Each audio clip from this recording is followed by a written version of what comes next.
Hello everyone, this is Disha. Today I come up with a new topic that is a poem from your Behive book, English Behive book. So, the name of this poem is Wind. This poem is basically written in Tamil language by Subramaniam Bharati and later it was translated in English by A.K. Ramanujan.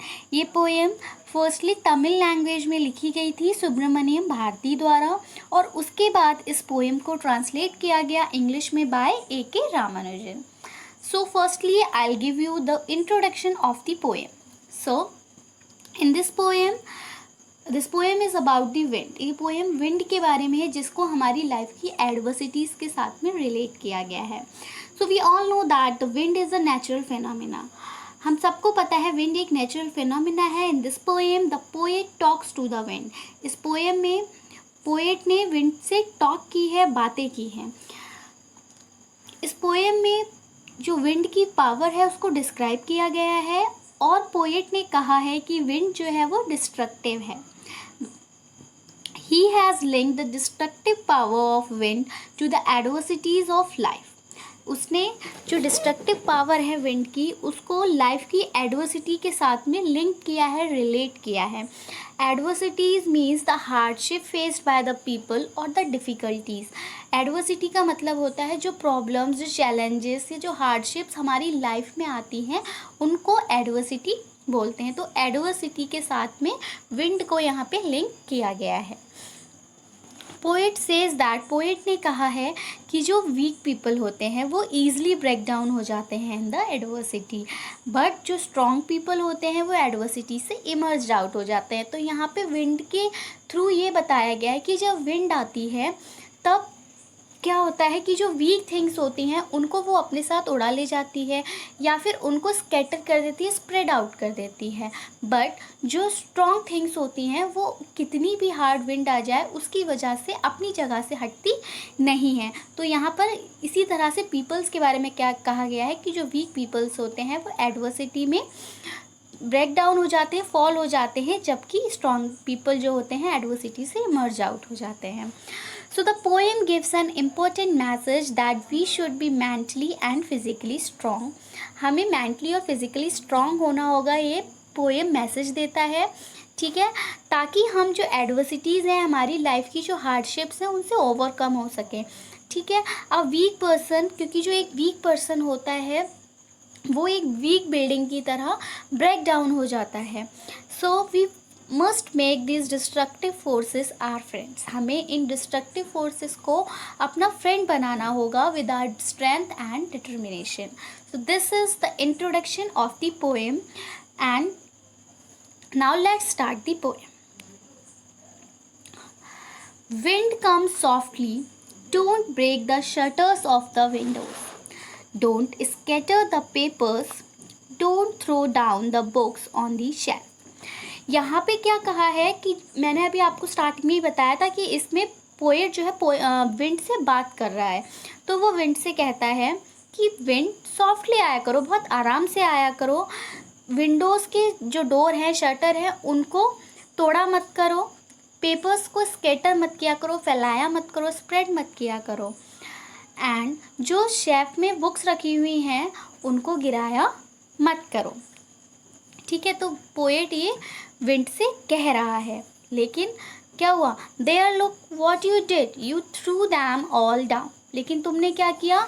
सबको गिरा दिया नीचे. You tore the pages of the books, तुमने books के paper को फाड़ दिया, टोर कर दिया, टीयर कर दिया. यू ब्रॉट रेन अगेन, और तुम फिर से बारिश ले आई.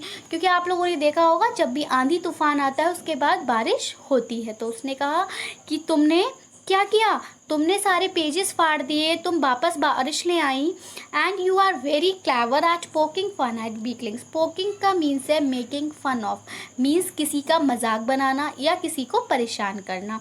तो वो कह रहा है कि तुम बहुत चालाक हो कि तुम हमेशा वीकलिंग पर ही अटैक करती हो. वीकलिंग यहाँ पे वीक थिंग्स को कहा गया है कि वीक थिंग्स पे ही अटैक करती हो, उनके साथ उनको परेशान करने में तुम्हें बहुत मज़ा आता है. So in this stanza the poet is talking to the wind, poet wind से बात कर रहा है और वो विंड से सॉफ्टली आने को बोल रहा है। वो कह रहा है कि विंड तुम ज़्यादा स्ट्रांगली मत आया करो और बहुत ज़्यादा सॉफ्टली आया करो, या मैंने अभी आपको बताया। फिर वो कहता है कि विंड बहुत पावरफुल है, बहुत डिस्ट्रक्टिव है, वो विंडोज़ के शटर्स को तोड़ देती है, पेपर्स को स्कैटर कर देती है। जब विंड बहुत पावरफुल होती है तो वो बुक्स जो शेल्फ में रखी हैं उनको भी नीचे गिरा देती है।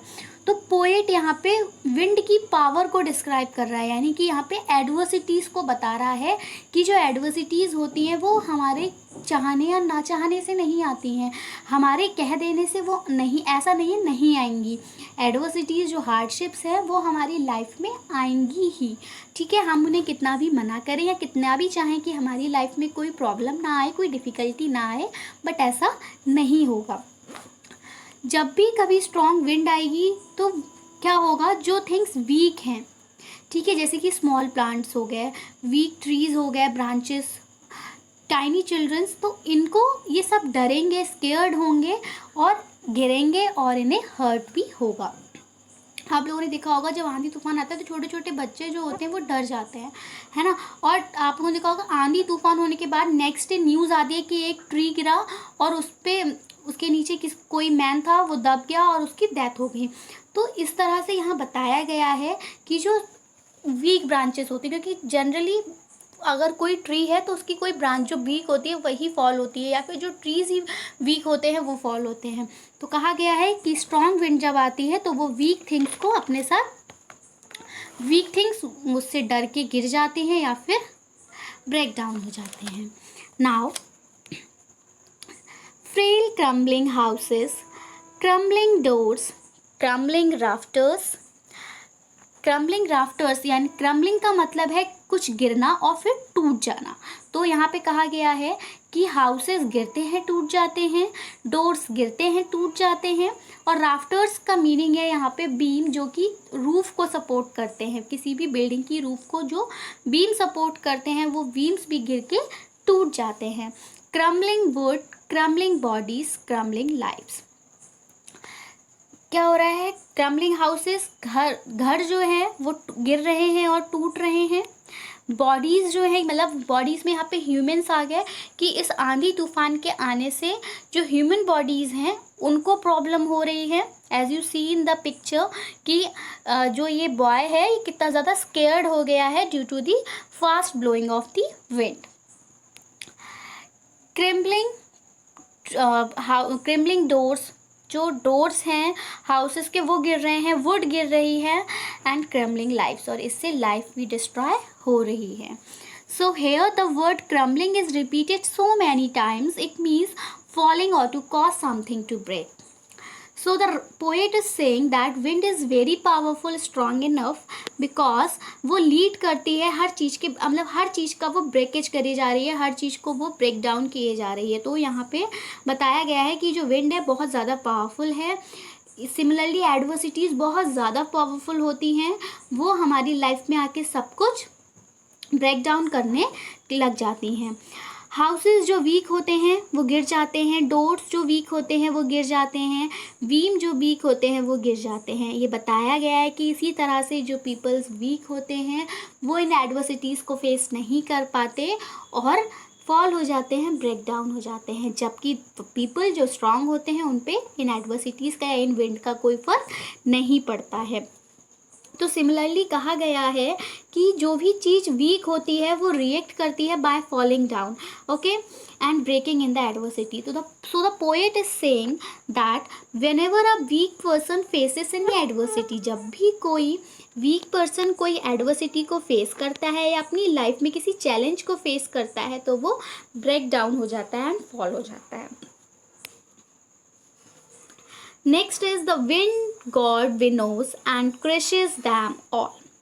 यहाँ पे विंड को गॉड माना गया है, तो कहा गया है विनोज का मतलब क्या होता है, फटकना बोलते हैं, ठीक है। आप लोगों ने देखा होगा कि विलेजेस में क्या होता है, गेहूँ जब निकाला जाता है फील्ड से तो उसको विनोइंग किया जाता है, ठीक है, उसको विनोज किया जाता है।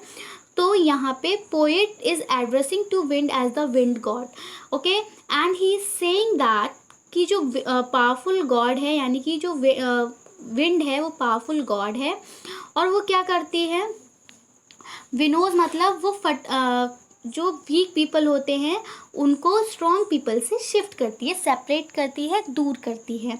तो यहाँ पे बताया गया है कि विनोज का मतलब है कि यहाँ पे वीट के साथ कंपेयर किया गया है पीपल्स को। तो यहाँ कंपैरिजन किया गया है बिटवीन वीट एंड पीपल, और कहा गया है कि जिस तरह से विनो होता है, फटका जाता है वीट को, ताकि उसमें से जो शेफ है जिसको हम भूसा बोलते हैं उसको सेपरेट किया जा सके वीट से। तो सिमिलरली जो स्ट्रॉन्ग पीपल्स हैं उनमें से जो वीक पीपल्स हैं उनको सेपरेट किया जाए, इसीलिए गॉड जो है वो हमारी लाइफ में एडवर्सिटीज़ को भेजते हैं। तो यहाँ पे विंड को एक गॉड की तरह रिलेट किया गया है, विंड गॉड कहा गया है, क्योंकि विंड गॉड सेपरेट करता है स्ट्रॉन्ग पीपल को from the weak people, and when there is a strong wind all the things that are weak fall and get crushed. तो जो भी वीक थिंग्स होंगी वो गिर जाएंगी और क्रश्ड हो जाएंगी, टूट जाएंगी। तो सिमिलरली जो आप लोगों ने देखा होगा, वीट जो होता है it is little bit heavy, वो थोड़ा हैवी होता है in comparison to the chaff that is भूसा। तो जब विनोइंग किया जाता है, उसको फटका जाता है in the presence of air, तो क्या होता है, भूसा जो होता है वो उस एयर की वजह से उस वीट से सेपरेट हो जाता है, क्योंकि यहाँ पे भूसा वीक है। तो सिमिलरली जो स्ट्रॉन्ग पीपल होते हैं वो रुके रहते हैं इन एडवर्सिटीज़, उसको फेस करते रहते हैं, और जो वीक पीपल्स होते हैं वो फॉल डाउन हो जाते हैं एंड क्रश्ड हो जाते हैं। Now he won't do what you tell him, so come let's build strong homes, let's join the doors family. वो कहता है कि वो नहीं करती जो आप कहेंगे, ठीक है, वो नहीं करे, मतलब जो एडवर्सिटी है या फिर विंड है तो वो आपके कहने से नहीं चलेगा। तो इसलिए आइए हम अपने घरों को ही स्ट्रॉन्ग बनाना शुरू कर दें, ठीक है। हम डोर्स फर्मली मतलब अच्छे से लगाएं, मजबूती से, ओके। हम practice to firm the body, अपनी बॉडी को मजबूती से ठहरना सीखें, रोकना सीखें, प्रैक्टिस करें इसकी। मेक द हार्ट स्टीट फास्ट, हमारा जो हार्ट है उसको स्टीट फास्ट बनाए, मतलब जल्दी से स्केयर ना हो।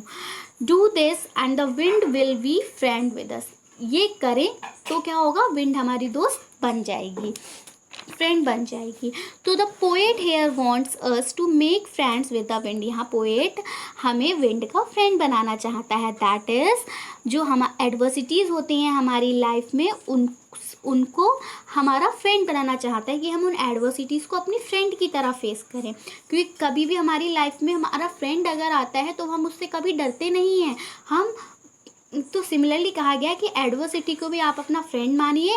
तो जब एडवर्सिटी आपकी लाइफ में आएगी, कोई भी हार्डशिप या कोई भी चैलेंज आएगा, तो आप उसको मुस्कुराकर फेस करेंगे, आप उससे डरेंगे नहीं।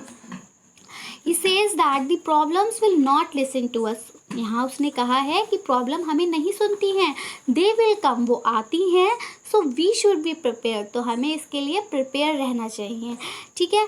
प्रिपरेशन में हमें क्या करना चाहिए, मतलब यहाँ जो बोला गया है पोएम में कि स्ट्रॉन्ग होम्स बनाने चाहिए, डोर्स को अच्छे से क्लोज करना चाहिए ताकि जो एयर है वो अंदर ना आ सके।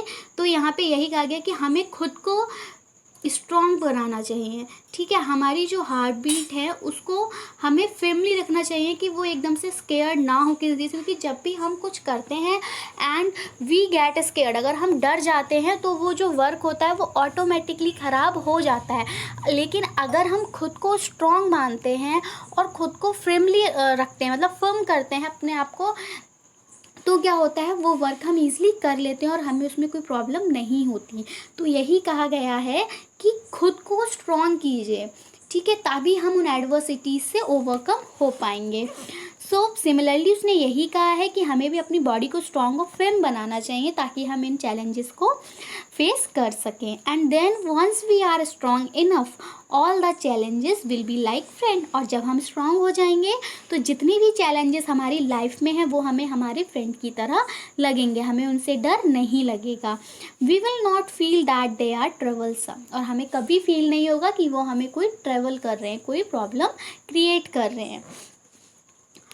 The wind blows out weak fires. He makes strong fires roar and flourish. Roar means दहाड़ना, you all know lion जो है वो roar करता है, and flourish means grow करना। His friendship is good, we praise him every day. वो बोलता है कि जो विंड है वो जो वीक फायर होती है, जो छोटी फायर होती है, we can take the example of माचिस की तीली। माचिस की तीली अगर हम ब्लो कर मतलब जलाते हैं in the presence of air, wind है, तो क्या होता है, वो बुझ जाती है। तो वो यहाँ बोला गया है कि विंड जो है वो हल्की फुल्की जो छोटी आग होती है उसको बुझा देती है, लेकिन जो स्ट्रॉन्ग फायर होती है, मतलब सपोज कहीं पे भी कुछ ज़्यादा बड़ी फायर अगर होती है और विंड वहाँ ब्लो करती है, तो वो धीरे धीरे सब में लग जाती है और एक बहुत ग्रो होती चली जाती है, और एकदम से जैसे बोलते हैं ना शेर दहाड़ता है, तो इस तरह से पूरे एरिया को वो कवर कर लेती है। जिस तरह से शेर के दहाड़ने से पूरा एरिया सहम जाता है, सिमिलरली वो आग इस तरह से फैलती है कि सब सहम जाते हैं। उसकी फ्रेंडशिप गुड है और हमें उसे प्रेस करना चाहिए। हर प्रेस मीन्स सराहना करनी चाहिए, उसको अप्रिशिएट करना चाहिए। तो here the poet has kept the wind on a pedestal. यहाँ पे वो बोलता है, वो विंड को यहाँ पर अगेन गॉड से कंपेयर करता है, और वो बोलता है कि विंड तो गॉड है, इसलिए हमें उस विंड को हमेशा प्रेस करना चाहिए। क्योंकि विंड को यहाँ गॉड इसलिए कहा गया है क्योंकि अभी बताया गया कि अगर छोटी आग होगी तो वो उस हवा से बुझ जाएगी, लेकिन अगर बड़ी आग होगी तो वो और ज़्यादा उससे फैलेगी, उस विंड के आने से और ज़्यादा फैलेगी। तो similarly he adds that everything that is be get finished off. इसीलिए एडवर्सिटी हमारी लाइफ में आती है कि हमारे अंदर जो भी कमजोरियां हैं वो चली जाएं, वो फिनिश हो जाएं, एंड हम क्या करें, हम स्ट्रांगली होकर किसी भी प्रॉब्लम को फेस कर सकें और हम ग्रो हों ताकि हम स्ट्रांग बन सकें। मतलब हमें यहाँ पे बताया गया है कि हमारे अंदर जो भी कमजोरियां हैं उनको हमें फिनिश करके, क्योंकि जो वीक फायर होगी वो बुझ जाएगी, तो जो हमारे अंदर कमजोरियां हैं उनको हमें बुझा देना चाहिए और हम स्ट्रांग होना चाहिए, ग्रो करना चाहिए। So he is giving us a very important message that we should not feel bad that we are facing so many challenges. हमें नहीं फील करना चाहिए कि हम बहुत ज़्यादा चैलेंजेस फील कर रहे हैं। इट मीन्स हम बुरा फील करें कि हमारी लाइफ में तो हमेशा प्रॉब्लम्स ही आती रहती हैं एंड ऑल।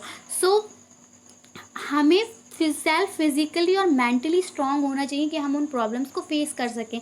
किसी को ब्लेम नहीं करना चाहिए कि गॉड हमारी लाइफ में तो हमेशा प्रॉब्लम्स ही क्रिएट करते हैं, वो देखो कितना खुश है हमारा फ्रेंड, उसकी लाइफ में कोई प्रॉब्लम नहीं है, कोई डिफ़िकल्टी नहीं है, और हमारे साथ हमेशा कुछ ना कुछ बुरा ही होता है।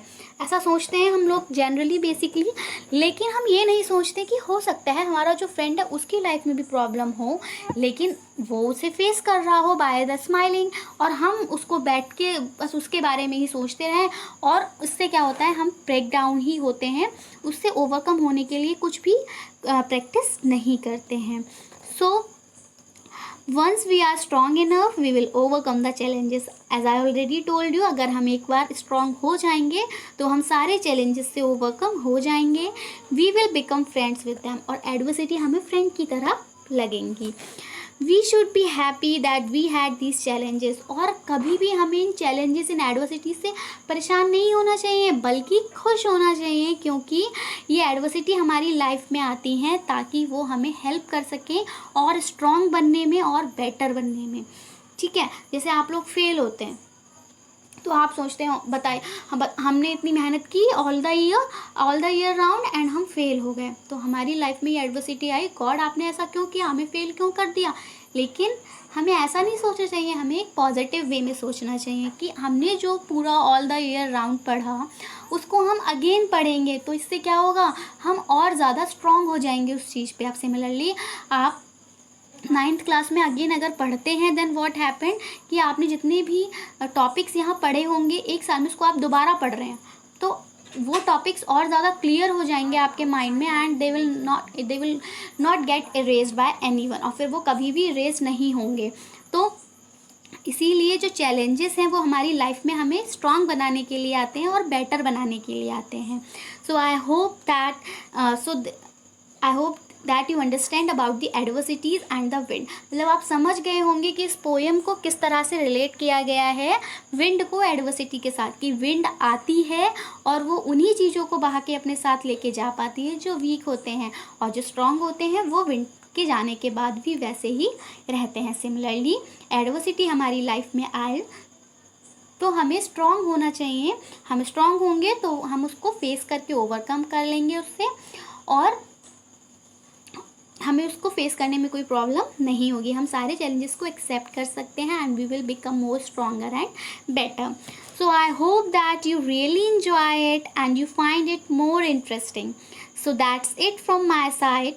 I will be coming back with some new topic. Till then, take care and goodbye.